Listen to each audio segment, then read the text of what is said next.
Assalamualaikum warahmatullahi wabarakatuh. Salam sejahtera buat kita semua dan selamat siang. Terima kasih para panitia, sejawat yang kami hormati. Selamat datang pada acara webinar atau seminar online tentang neoplasma mieloproliferatif.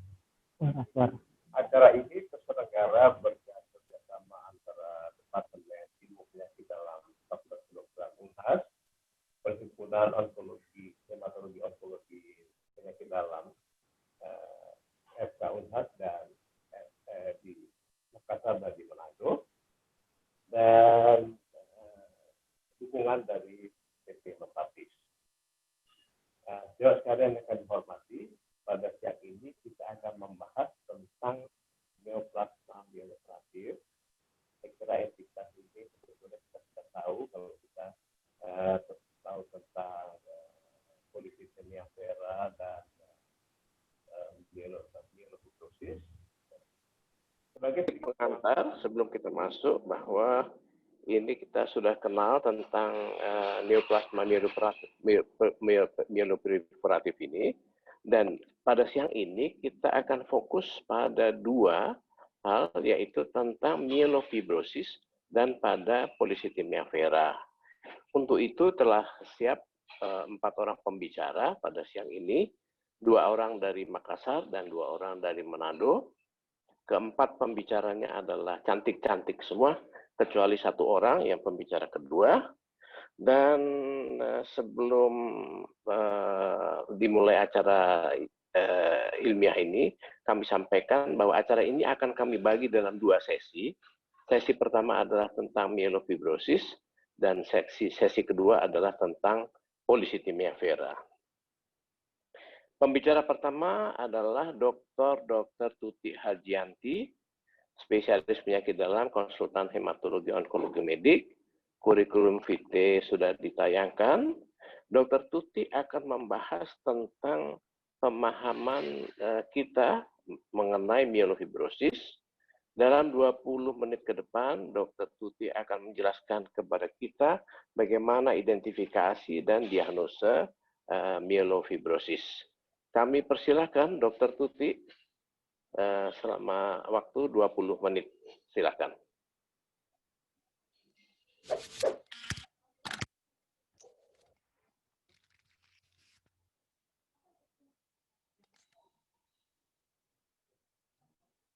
Terima kasih. Assalamualaikum warahmatullahi wabarakatuh.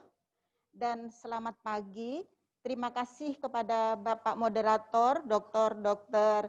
Fahrudin Benyamin, spesialis penyakit dalam, konsultan hematologi onkologi medik. Dan terima kasih pula kepada bagian penyakit dalam dan PT Novartis yang memfasilitasi webinar ini. Dan tak lupa saya ucapkan terima kasih banyak kepada teman sejawat yang meluangkan waktu untuk mengikuti webinar di hari ini. Saya akan memulai webinar ini dengan topik updates in the management of myelofibrosis. Sebagai pendahuluan, kita mengingat kembali apa itu myelofibrosis. Myelofibrosis adalah suatu bagian dari mieloproliferatif neoplasma yang tidak ada kromosom Philadelphia atau fusi gen BCR-ABL. Di fase awal, penyakit ini ditandai dengan adanya proliferasi megakariosit, granulosit di dalam susum tulang, tapi di fase akhir yang mendominasi adalah jaringan fibros, yang semua itu akan mengakibatkan terjadinya deshematopoiesis. Myelofibrosis sendiri selain primer, myelofibrosis juga bisa dari transformasi post-trombositosis esensial atau post-polycythemia vera. Mengingat kembali sedikit bagaimana itu hematopoiesis secara normal, pluripotent hematopoietic stem cell dalam perjalanannya akan berubah menjadi 2 kelompok besar, yaitu lymphoid lineage dan myeloid lineage. Pada kelompok myeloid lineage, dalam berdiferensiasi, produk akhirnya adalah trombosit, red blood cell dan white blood cell, di mana penyakit mieloproliferatif neoplasma ini akan berefek mengganggu proses proliferasi pada myeloid lineage. Bila dilihat dari ada tidaknya fusi gen BCR-ABL, maka MPN atau mieloproliferatif neoplasma ini dibedakan menjadi dua kelompok. Apabila didapatkan gen BCR-ABL, maka penotipenya adalah penyakit CML atau chronic myelocytic leukemia. Sedangkan apabila gen BCR-ABL tidak ada, maka penotipenya atau penyakitnya seperti polycythemia vera, trombositosis esensial, dan myelofibrosis. Dari ketiga penyakit tersebut mempunyai gejala klinik yang berbeda. Misalnya saja pada trombositosis esensial, maka ditandai dengan meningkatnya jumlah trombosit, sedangkan pada polycythemia vera ditandai dengan meningkatnya jumlah eritrosit, dan apa yang terjadi pada myelofibrosis ditandai dengan deposisi atau meningkatnya jaringan fibros pada sumsum tulang yang mengakibatkan deshematopoiesis. Gejalanya juga berbeda. Kalau pada myelofibrosis ternyata splenomegalia atau pembesaran lien adalah yang mendominasi di samping anemi, sedangkan pada polycythemia vera di samping adanya pruritus, gatal, muka pletorik yang kemerahan sedang, dan juga meningkatnya terjadinya trombosis, begitu juga pada trombositosis esensial. Ketiga-tiganya populasinya terbanyak adalah usia di atas 50, baik myelofibrosis, PV maupun trombositosis esensial. Kalau dilihat survival atau harapan hidup, ternyata myelofibrosis mempunyai harapan hidup yang paling tidak baik. Sedangkan pada PV atau trombositosis esensial mempunyai median survival yang mencapai 10 sampai 15 tahun. Tadi di slide sebelumnya sudah dikatakan bahwa myelofibrosis ada primer di mana yang menempati memang yang terbanyak antara 60 sampai 70% kasus, sedangkan yang post trombositosis esensial atau polycythemia vera namanya post trombositosis myelofibrosis dan post polycythemia vera myelofibrosis.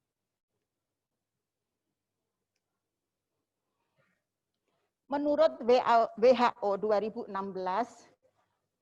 bagaimana cara mendiagnosis myelofibrosis ini? Yaitu harus ada kriteria mayor dan ditambah satu kriteria minor. Kriteria mayornya apa? Yang pertama bahwa pasien itu tidak boleh berpenyakit neoplasma yang lain. Yang kedua, apa di sumsum tulang apa pada yang pre atau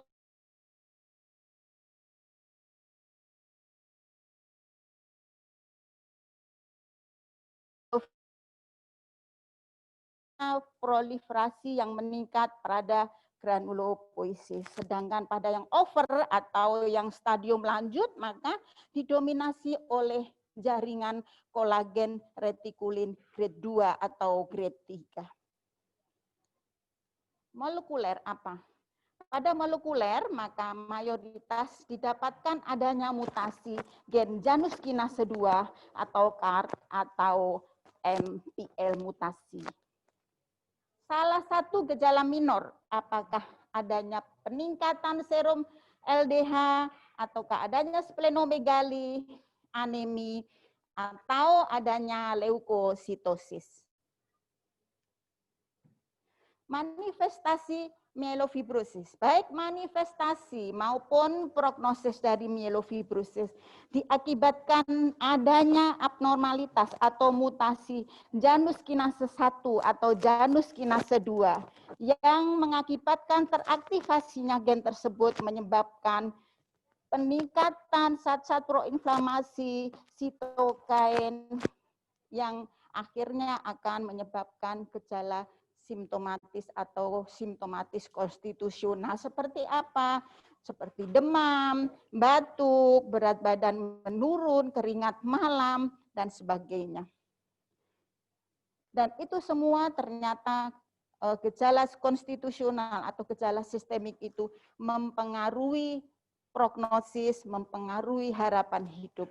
Dengan adanya gejala konstitusional di awal diagnosis, ternyata mempunyai peningkatan 2 kali lipat dia terjadi kematian. Dan apabila gejala sistemik itu terjadi di sepanjang perjalanan penyakit, itu juga berhubungan dengan meningkatnya resiko kematian 2-4 kali lipat.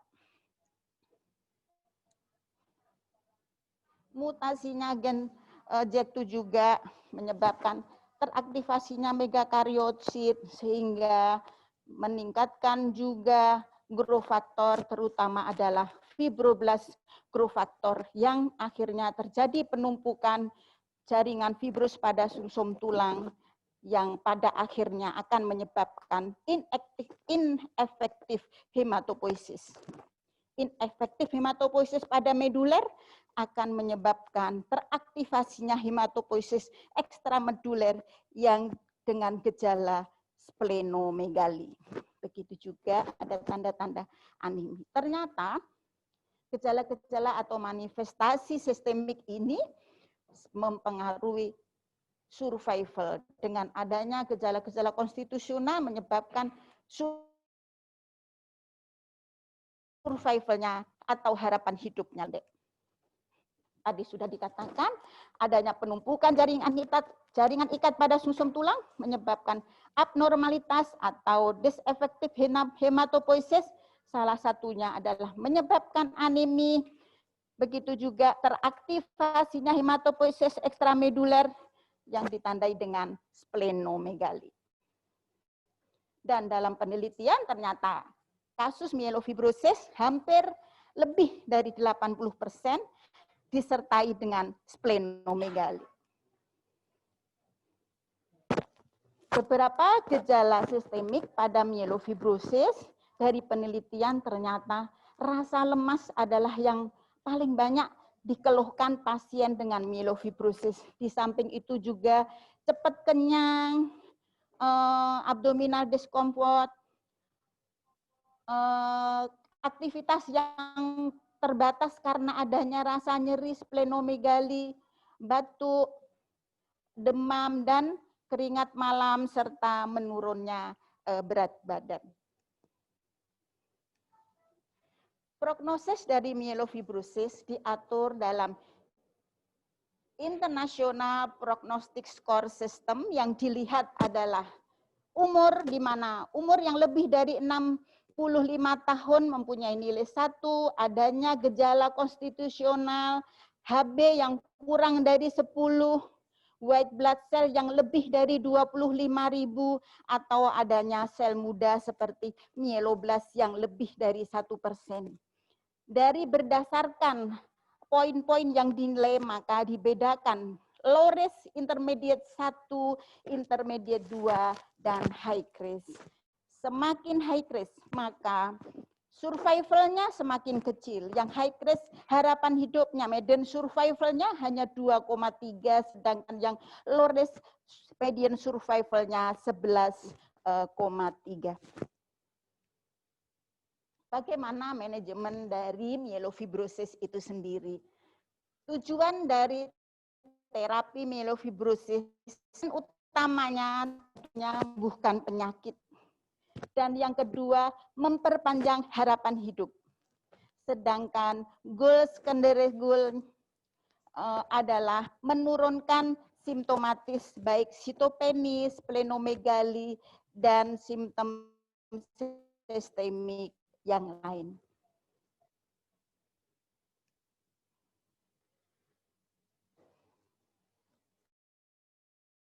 Berdasarkan ESMO maupun bagaimana direkomendasikan dalam memberikan terapi pada pasien myelofibrosis ini hampir sama, baik pada yang high risk maupun yang risk intermediate 2 maupun yang low risk.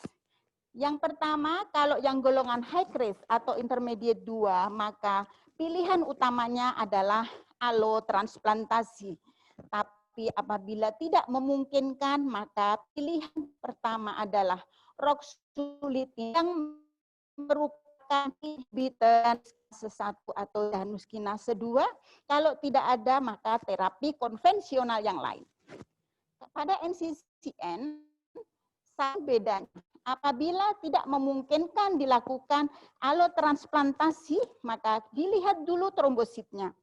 Kalau trombosit lebih dari 50.000, maka ruxolitinib atau anti Janus kinase inhibitor Janus kinase adalah pilihan utamanya. Kalau di bawah 50.000, maka bisa dipilih dengan terapi yang lain atau dengan low dose Janus kinase inhibitor. Kalau yang low risk bagaimana terapinya? Kalau yang low risk apabila ada simptomatis, maka Janus kinase inhibitor adalah pilihannya, tapi kalau yang asimptomatis, maka wait and see.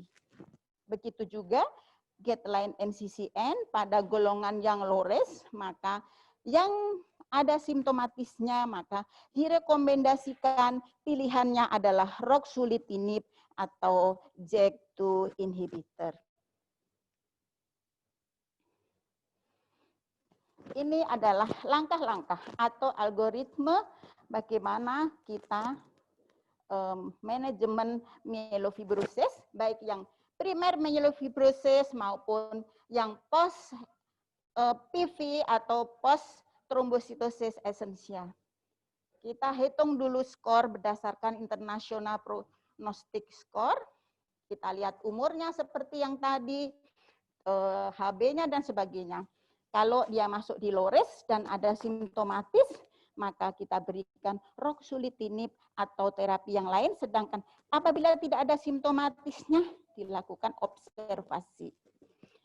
Kalau masuk pada high risk atau intermediate 2, maka pilihan pertama adalah allotransplantasi. Kalau tidak memungkinkan, maka pilihannya adalah ruxolitinib atau JAK2 inhibitor. Apa yang dimaksud terapi konvensional pada myelofibrosis?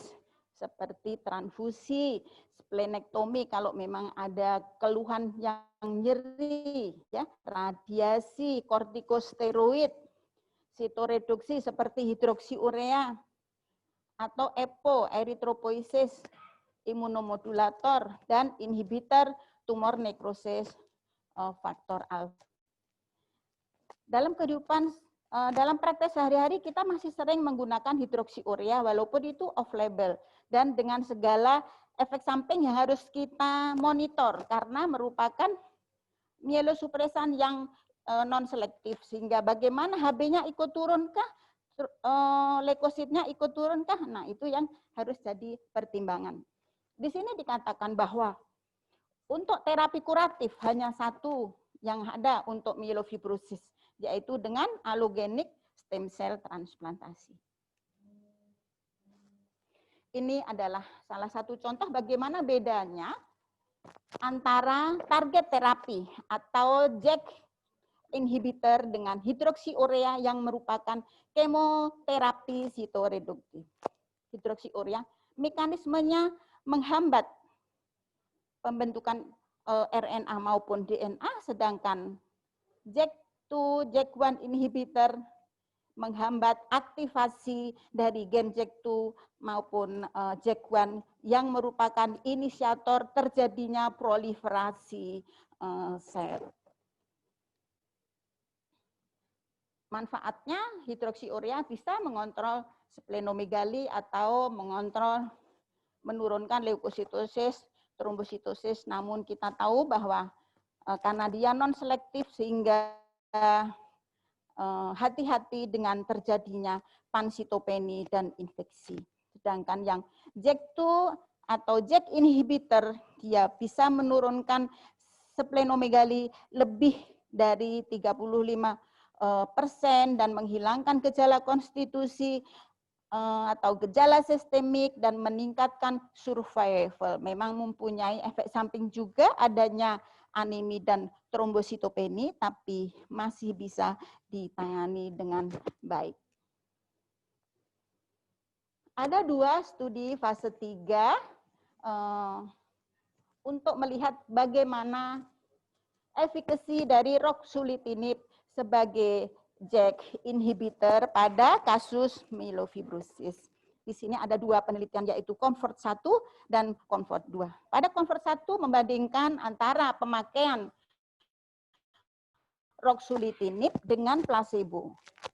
Yang tujuan atau primary endpoint-nya adalah melihat bagaimana menurunnya ukuran dari lien atau spleen lebih atau sama dengan 35% dari besar di awal studi. Ini dilihat atau diukur pada saat masuk ke minggu ke-24. Sedangkan kalau yang COMFORT 2 dibandingkan dengan terapi yang lain dan primary endpoint-nya sama, melihat bagaimana penurunan splenomegali yang dilihat pada minggu ke-48, targetnya adalah lebih atau sama dengan 35% mengecilnya.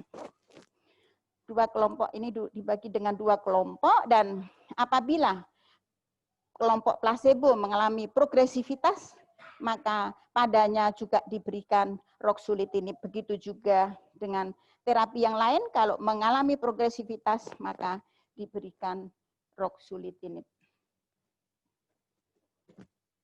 Data ini bisa dilihat bagaimana penurunan dari ukuran lien. Pada kelompok ruxolitinib ternyata 40,9% pada COMFORT 1 yang tadi dijelaskan, dilihat di minggu ke-24 ternyata jauh lebih banyak menurunkan ukuran lien daripada yang mendapatkan placebo. Sedangkan yang COMFORT 2 begitu juga ternyata kelompok ruxolitinib yang dilihat ukuran liennya di minggu 48 jauh lebih banyak, yaitu 28% yang mengecil lebih atau sama dengan 35% dari ukuran lien yang sebelum penelitian.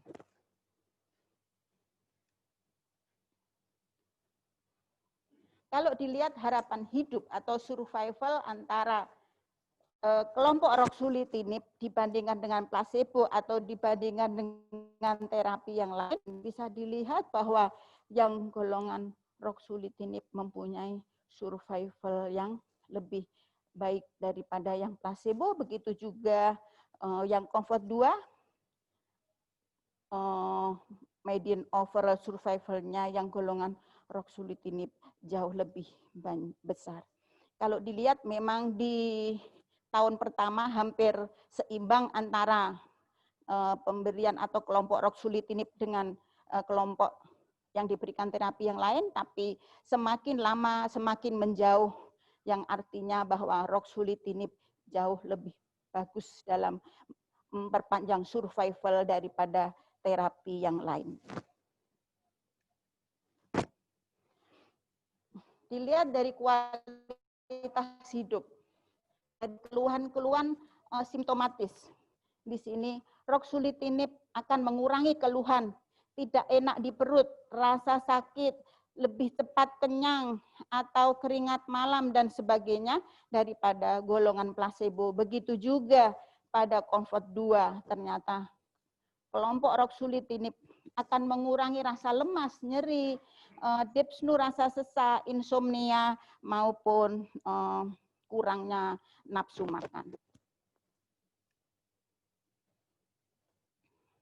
Bagaimana safety dari ruxolitinib ini sendiri bila dibandingkan dengan terapi yang lain? Kalau dilihat efek samping hematologi, memang ruxolitinib sedikit lebih tinggi ya, 5, sedangkan yang terapi yang lain 4. Namun di sini kalau dilihat efek samping yang non hematologi jauh lebih besar pada kelompok yang diberikan terapi yang lain. Dan dikatakan bahwa adanya efek samping hematologi yang anemi atau trombositopeni masih bisa ditangani dengan baik, dan alasan dari efek samping hematologi ini jarang sebagai alasan untuk menghentikan terapi dengan ruxolitinib.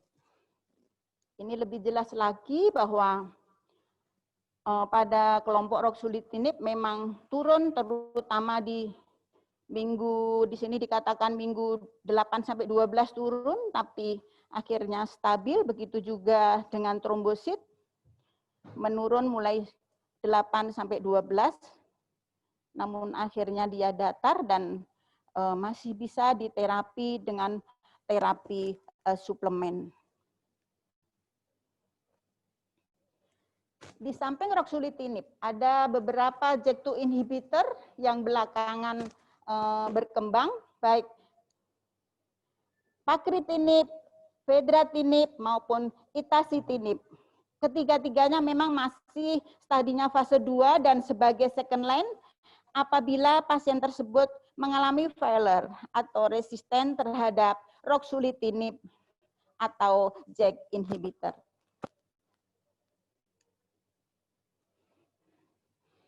Ini juga beberapa obat target terapi untuk myelofibrosis yang masih dalam investigasi, apakah dia golongan JAK inhibitor, ya, seperti tadi dijelaskan di slide sebelumnya, itacitinib, momelotinib, pacritinib, atau adanya hipometilasi agent, azacitidin, atau desitabin yang memang masih kebanyakan adalah fase 1, fase 2, kecuali memang yang JAK2 inhibitor tadi ada yang sudah fase 3 seperti ruxolitinib.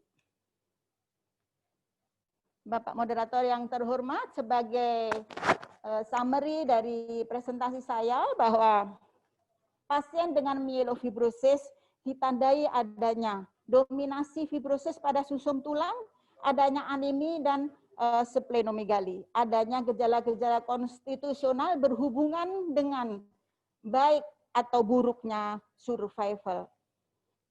Terapi kuratif untuk kasus myelofibrosis memang masih satu, yaitu allogeneic stem cell transplantasi, dan hidroksiurea masih ada beberapa sering dipakai untuk terapi option kasus myelofibrosis. Myelofibrosis lebih dari 90% ternyata didapatkan mutasi JAK-STAT. Dengan demikian maka berkembanglah terapi target terapi yang berupa JAK inhibitor dengan berbagai macam yang tadi dikatakan, dan selain salah satunya JAK inhibitor terapi adalah ruxolitinib. Dikatakan dalam penelitian Comfort 1 maupun Comfort 2, ruxolitinib ternyata terbukti menurunkan ukuran lien yang lebih atau sama dengan 35% dan memperbaiki gejala-gejala sistemik dan tentu memperpanjang harapan hidup pasien myelofibrosis. Ruxolitinib ada efek samping, termasuk efek samping hematologi yang paling sering adalah anemia dan transient trombositopeni, tapi masih bisa ditangani dengan baik dan tidak pernah sebagai alasan untuk menghentikan terapi dengan JAK inhibitor. Dalam hal ini adalah ruxolitinib. Terima kasih. Jangan lupa pakai masker, jangan lupa cuci tangan, dan jangan lupa jaga jarak. Terima kasih. Ya, terima kasih Dr. Tuti Harjianti, spesialis penyakit dalam, konsultan hematologi onkologi medik, yang sudah membawakan presentasinya tentang pemahaman myelofibrosis, bagaimana mengidentifikasi, mendiagnosa pasien myelofibrosis dengan jelas dan menarik.